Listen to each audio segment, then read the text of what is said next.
Alors pourquoi les personnes en situation de handicap ne peuvent pas attendre? Pourquoi elles ont la CMI?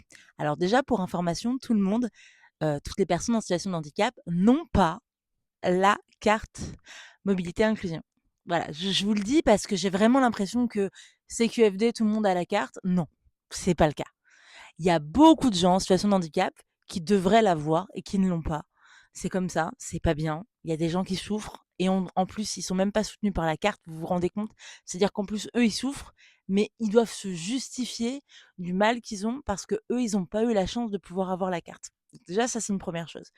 Et il y a aussi beaucoup de gens qui ont peut-être la carte prioritaire ou la carte d'invalidité, mais qui n'ont pas la carte de stationnement. Parce qu'il faut encore plus avoir, une mobilité réduite pour l'avoir. Enfin bref, c'est un vrai bordel. Ça, c'est la première chose. Et en fait, si on part du principe que si une personne a une mobilité réduite, donc elle va avoir cette carte pour éviter les attentes trop longues debout en position statique, pour éviter d'avoir ce que je suis en train d'avoir, à savoir un petit malaise là, et avoir la tête qui tourne ou avoir des douleurs et cetera.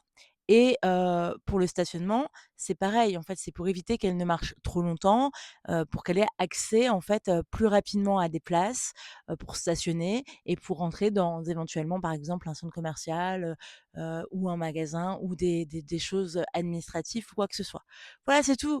Et donc pourquoi ils attendent pas? Parce que, bah, en fait, quand tu es malade, quand tu es en situation de handicap, tu pas en bonne santé donc bah, tu peux pas faire, des choses comme tout le monde et c'est la seule petite chose qui te permet de faire comme tout le monde, c'est d'avoir cette carte pour éviter d'attendre trop longtemps, de t'épuiser et de pas pouvoir faire après le reste de la journée.